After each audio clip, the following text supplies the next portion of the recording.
उपस्थित हमारे अध्यक्ष खास करके जो प्रमंडलीय सम्मेलन सफल बनाने में ब्रह्मदेव प्रसाद जी, बीडी प्रसाद जी का बहुत अहम योगदान रहा। रामदास साहू जी का, हमारे जुगुल पार्टी का, उधर हमारे रामनाथ चंद्रवंशी जी हैं और सारे सभी लोग और सामने उपस्थित हमारे तमाम नौजवान साथियों। आज हम जिस ओबीसी की बात कर रहे हैं, यह ओबीसी आखिर कौन ओबीसी? यह प्रश्न है कि आखिर कौन ओबीसी, किससे हमारी पहचान है? ओबीसी मतलब हम भारत के मूल निवासी हैं। ओबीसी भारत की मातृभूमि से प्रेम करते हुआ हम हैं ओबीसी। हम भारत के राजा हैं, भारत के शासक हुआ है हम ओबीसी।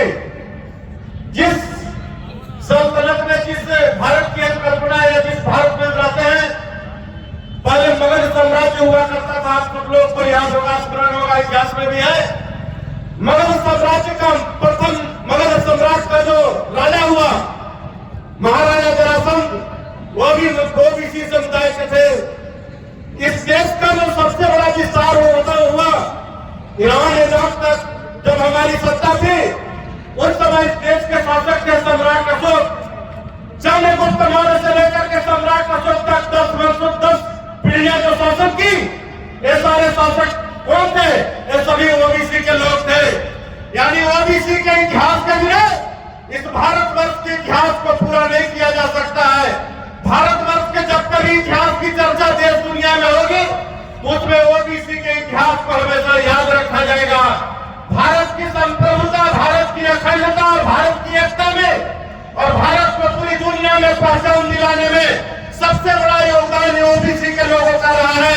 सम्राट अशोक से लेकर के चंद्रगुप्त मौर्य तक का जो शासन काल रहा, पूरी दुनिया में भारत की अलग पहचान रही। पूरी दुनिया में ईरान इराक और अफगानिस्तान तक हमारी सत्ता थी। इतने बड़े दूर का राजा अगर कोई हुआ इस पूरे भारतवर्ष में, तो ओबीसी समुदाय के लोग हुए। आज भी ओबीसी समुदाय के लोग जिस मजबूती के साथ पूरे भारतवर्ष में है, एकजुट होकर के लोग संघर्ष को तेज करते हैं। यह पलामू की धरती उन्हें तो श्रृंगारी देने का काम किया है। पूरा झारखंड में, पूरे देश में ओबीसी की चिंगारी से बचेगा नहीं और पूरे भारत की सत्ता पर हमारा कब्जा होगा। आज भी ओबीसी के लोगों का कब्जा है, लेकिन उसमें पर्दे के पीछे कुछ और लोग विराज कर रहे हैं। पूर्णतः ओबीसी का कैसा साम्राज्य? चंद्रगुप्त मौर्य वाला साम्राज्य, सम्राट अशोक वाला साम्राज्य, वह ओबीसी का साम्राज्य हम चाहते हैं, वैसा शासन चाहते हैं। समय कम है, बोलना बहुत कुछ चाह रहे थे, लेकिन रिटर्न बातों के साथ बैठने वाली को विराम देता हूँ। आप तमाम लोगों को क्रांतिकारी अभिनंदन। जय